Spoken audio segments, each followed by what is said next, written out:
Shout out mga idol, ayun nga po, naarkila na naman tayo papuntang Balete, Batangas na mga idol. So, dito nga po tayo dumaan sa may open canal. Kwento ko na lang yung dinaano ko kasi masyadong mahaba kung ibibideo ko pa. So, open canal, tapos Daang Hari Las Piñas, tapos pasok tayo sa may MCX. Exit tayo ng Calamba na mga idol. Tapos pasok naman tayo sa SLEX. Tapos nag-exit tayo dito sa may Malbar, Batangas na mga idol. So bali nga na toll gate natin mga idol ay so pumasok tayo sa MCX Daang Hari. So entrance ng MCX. Tapos so magbabayad ka dito mga idol ay doon na sa dulo kung saan ka na mag-exit. Halimbawa, exit ka ng Santo Tomas, Lipa, Kabuya o saan pa man. Kami sa sa may Malbar, Batangas kami nag-exit sa may Malbar Isbitol Plaza Line 1 no. So ang binayad natin lahat galing MCX ay 149 mga idol no. So yun lang po ang bayad niya. Dumaan tayo ng MCX, SLEX saka Star Tollway. So isa lang po ang bayad nun. Yun lang po yung 149 no. Kasi yun lang po ang nabawas sa natin sa RFID. So kung ang iba nun ay yun lang naman kasi ang dinaanan ko tollgate, dalawa lang. Entrance saka exit, yun lang binayaran natin. So karamihan naman ng tollgate dito sa may SLEX ay tinanggal na. So nakasulat na lang ay pass through no, didiretso ka na lang. So ito nga po idol, ayan nga po idol, maganda po yung tanawin, tanaw-tanaw muna kayo. So para namang may idea lang ang kung saan ang papuntang Malbar at Balete, Batangas, para may idea yung mga bago nating driver o mga newcomer pa lang na pupuntahan pa lang yung lugar na yon. So doon naman sa mga tagal ay kayang-kaya na nila yan. Di na nila kailangan yung video na to ng mga idol. Tapos ayun nga po, so ikikwento ko na rin po yung pauwi namin dito, kung magkano po yung tinol gate namin no. So po, sa pasok po tayo, pumasok nga po tayo sa Lipa Isbitol Plaza no mga idol. So doon na po tayo dumaan, di na po tayo dumaan doon sa may Balete. Kasi nga, so sabi ng pasahero natin, masyado nga pong matarik ang kalsada at kung talagang masikip. Kaya sabi niya, hanap na lang ako ibang daan. So yun nga po ang nahanap nating kalsada no, sa may Lipa. Pasok tayo ng Lipa sa Star Toll Lipa Isbitol Plaza, doon tayo pumasok. So nag-exit naman tayo sa so dito na ako nag-exit sa may idol, sa may Carmona North South entry and exit no. Doon ako doon ako lumabas, exit no. Daan na tayo ng Carmona, papuntang JMA, tapos Dasma. Doon tayo lumusot kasi nga kung mag-Susana Heights pa tayo tapos MCX ay sarado po yung open canal no, ng mga araw na to idol. Kasi nga may ginagawa dong parang expressway, kaya sinarado nila. Kaya ikot po pag dadaan doon. Kaya ang ginawa natin, dito tayo sa may Carmona North South entry and exit, lumabas. So ayos naman. So ang tinolgate nga po natin galing Lipa hanggang Carmona ay 136 lang ng mga idol. So murang-mura lang. Di pa kawalan. So bali ang na-tollgate natin lahat ay nasa 285 lang mga idol. Bali ka na po yun, Malbar, Batangas. So yung Bicol siguro di man naabot. Higit lang din 200 kung kayo'y doon rin po dadaan no. Pare-pareho lang yan. So mas malaki lang naman ng bayad, pinakamalaking bayad talaga sa Skyway mga idol. Doon talagang uubos ka ng kulang-kulang libo doon. Malapit lang po yun. Pero ito nga po, ayan, kitang-kita yung bundok ng Burbok. Hindi ko alam kung anong bundok yan. So ayan po ang bundok ng Taal. Hindi, yan po ay katabi lang po ng Taal. Pero yung Taal kasi nasa gitna ng dagat na mga idol. So yan yung bundok ng Tagaytay. Yan po ang Batangas, Laguna, naghahati dyan sa bundok na yan ng mga idol. So medyo may kahaba-habaan nga lang tong na to, yung video na to, kasi nga syempre kumbaga babaybayin natin yung kalsada kung anong mga dinaanan natin para may idea yung mga bago o newcomer nating driver o nagsisearch pa lang, halimbawa di pa nakakapunta sa parting Malbar, Batangas at Balete, Batangas, no? So, makakatulong to, idol, pag nag-search sila sa may idea na, ay, saan kaya kami, exit, saan kami dadaan, no? Kung paano yung, proseso para mapabilis ang pagpunta nila. So, di na sila magtatanong-tanong. Minsan kasi si Google Map nanliligaw pa. So, para may idea na rin sila. Mga idol, ayun nga po, medyo may kagandahan yung view rito. Talagang harap tayo ng bundok. Kasi nga po, doon po tayo pupunta sa bundok na yon. Kasi marami pong resort dyan. No? Marami pong resort mula sa Laguna, Batangas, ayan. Tad-tad po ng resort yan. Manawa po kayo. Ayan, dire-diretso lang tayo mga idol. So, pagmasdan nyo na yung view. Ayan po, marami pong exit dyan. Kung saan kayo exit dyan sa papuntang, may exit rin po papuntang Tagaytay dyan, no, mga idol. So, tingin-tingin na lang kung saan kayo exit. So, dito nga po sa dinaanan natin ay papunta tayong Balete, Batangas dito. So, ang alam kong kalsada ay yung tinuro ni Google. So, Malbar, Batangas nga, sa shortcut nga po yon. Pero may ibang kalsada rito, yung sa Lipaka nga po, banayad lang po yung kalsada. Banayad yung ahon, saka yung medyo may kalaparan yung kalsada. Ikot ka nga po, tapos matraffic po kasi bayan po yung dadaanan natin, no? Bayan po yung dadaanan doon mga idol. Ayan nga po, no? So, ito pong binabaybay natin ay, bahagi pa po ng SLEX, no, mga idol. So, medyo may kahabaan po yung SLEX. Kaya,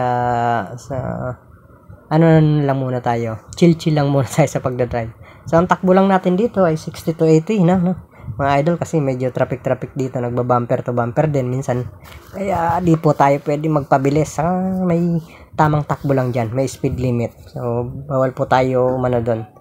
Sumuway. Kasi baka mamaya, pagdating natin sa dulo, may record na tayo, no? Kagaya nga po sa parting EasyTex saka Tiplex. So, may namamaril po doon.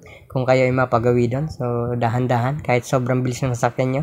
Mag-minor pa rin tayo kasi nga baka matsambahan. Mahirap na. Masakit sa ulo. Buti lang kung may pambayad tayo. Saka, syempre, marami pang asikasuhin nun. Ayan nga po, idol, no? Kitang-kita pa po yung kabundukan. Ito nga po, na to ay parte pa siguro ng Los Baños to, mga idol, no? O, yun. Di ko na alam, idol, pero hula ako lang.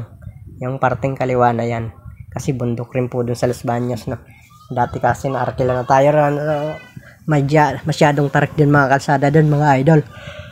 So, napamura na nga yung pasahero ko doon. Bakit daw doon kami dumaan? Sabi ko naman first time ko dumaan dito, madami. Dito po tayo tinuro ni Google. Kaya, ayun. Wala na tayong nagawa. Pero, kinaya naman natin. So, basta dahan-dahan lang. Lang tayong paspas. Kasi baka mamaya mabulaga tayo. Sobrang tarik pala. Di, mabitin tayo sa gitna. Nako po, atras tayo ng di oras. Ayan nga po, idol. So, maganda naman po yung daan rito. Dito lang po kayo sa bandang kaliwa siguro duman kasi nga po yung kanan na yan ay daanan po ng truck kaya minsan may pagkalubak-lubak na po dyan. So kahit di ka overtake, mas maganda na rito kung wala naman sasakyan. Pero kung may sasakyan at iniilawan ka na, binubusinahan, so tumabi ka. Ayan, kagaya nga po niyan, pastro po yan. Dati po may tollgate dyan, so tinanggal na, no? Kasi nga, ang bayaran ng tollgate dito ay sa exit na. Sa exit ka na magbabayad, no? Dito po sa, sa South Luzon Expressway. Kung saan ka exit, doon ka po magbabayad, no? Mga idol. Ayan nga po. So, lang to? Anong oras na ba itong biyahe namin? Ito ay nasa bandang mga 2 to 3. So, masyado lang maulap. Kaya, medyo may kadiliman ng konti ng mga idol. So, itong video na to ay nasa 15 minutes pa. Kaya, chill lang tayo sa pagdadrive, no? So, nag-stop over tayo para, syempre, gusto magkape ng mga pasahero natin. Ayan nga po, ito na po yung Star Tollway, na mga idol, no? Ito na po yung Star Tollway. Tinatawag nilang Star Tollway. Maganda po rito. Tollway rin lang. Ayan. So, ito magandang kalsada rito, idol. Kahit sa kaliwat kanan kayo dyan pwede. Hindi pa masyado bakbak. Ayan, mga idol. Ayan nga po. Pastro na naman. Ayan. Dire-diretso tayo. So, masyado lang madilim dito pag gabi. Kasi, ang iba rito may ilaw, yung iba wala na mga idol. Pero, maliwanag naman yung ilaw ng sasakyan nyo. Okay lang yon, baliwala. Ayan. So, 80 takbo, okay na yun. Makakarating na tayo mga idol. So, medyo masakit pa katawan natin dito, idol. Kasi, galing tayo sa paglalalang rider. So, kinaya naman, no? Basta lang. Dito sumakit katawan ko, idol. So, gala namin dito. Kasi, yung pinuntahan namin, saka sobrang tarik ng kalsada. Hindi lang sa sasakyan, pati sa tao. Pag naglakad ka, pagpunta mo sa isang resort, sa isang swimming pool, matarik. Pagbaba, yung para kang tinutulak. Pero pag akyat mo naman, ako po, kuba ka. Gapag ka talaga. Oh, idol. Ayan. So, bali yung toll gate natin dito. MCX to Malbar exit, 149. Pabalik naman natin sa Cavite ay pasok nga po tayo ng Lipa. Tapos, exit tayo ng Carmona. 136 na mga idol. Ayan, para may idea o magkano kaya tollgate doon. Nag-search pa kasi. Minsan nagtatanong pa sa grupo, magkano po kaya tollgate doon sa edi ito, kung napanood nyo to, edi may idea na kayo. So, di naman po kalakihan yon. Yung lang po kasi doon, baka yung mga card nyo ay kulang na. Hindi na sapat yung load, di ba? Halimbawa, 100 na lang pala, dagdagan ko kasi nga yung napanood kong video ni ni ka-idol ko ay pala, ganito pala ang bayad. So magdadagdag tayo para iwas aberya na mga idol. Ayan nga po, may kagandahan rin po ang view rito sa Lipa Star Tollway na mga idol. Ito po yung ito nga po, pag dinadiretso nyo, syempre Lipa na po yung kung kayo pupunta ng Lipa exit na po kayo, no? Kung kayo naman pupunta ng Mataas na Kahoy, Balete, Malbar, exit na po kayo ng kung saan. May daan din sa Lipa, may daan din sa Malbar, no? Kasi nga, yung dulo nun ay dulo ng nasa bungad ng expressway ay yung Lipa at Malbar. So, dadaanan nyo muna sila bago kayo makapasok ng Balete at Mataas na Kahoy. Ayan nga mga idol, no?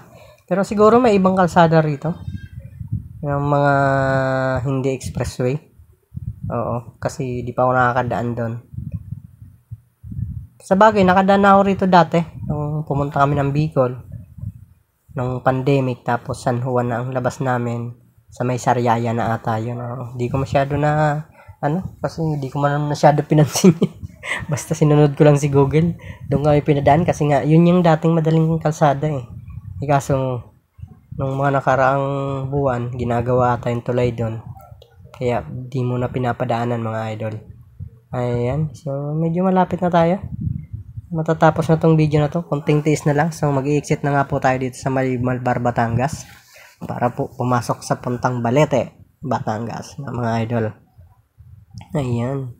Chill ka lang mag-drive dito. Dito ka lang sa may bandang kanan. Kung ikaw naman ay mag-overtake, kumaliwa ka.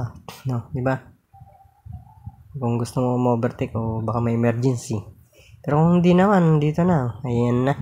Exit na po tayo dito sa may Malbar, Batangas. 40 speed limit lang ang ina-allowed nila rito sa pag-exit kasi malapit na po yung toll plaza dyan. Ayan. Dyan tayo magbabayad.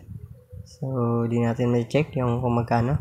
Ayun nga po. 149 ata yun. No, mga idol. Di ko masyado nakita. So, dito. Kakanan tayo rito. Ayan. Kumanan tayo. Papuntang Balete, Batangas. Ayan. So, thank you idol sa panonood at God bless sa inyong lahat. Kayo? Ingat-ingat sa mga ginagawa at sa susunod nating video. So, pasensya na at medyo inaantok ako ngayon. May biyahe pa tayo. Ay, nako. Thank you mga idol. Ingat-ingat sa biyahe. Sa mga nagmumotor at sa mga four wheels, pareho lang yan. Nasa kalsada tayo, kaya yan na ang buhay natin. Buti sana kung tayo, pinanganak tayong milyonaryo. Pinanganak tayong milyonaryo sa utang mga idol. No? Kaya ayan, ingat-ingat. Ito na po tayo sa lugar na po to ng Malbar. Ayan. So, magandang bayan din to yung Malbar, Batangas. Thank you mga idol. At ingat-ingat. God bless sa inyong lahat. Thank you.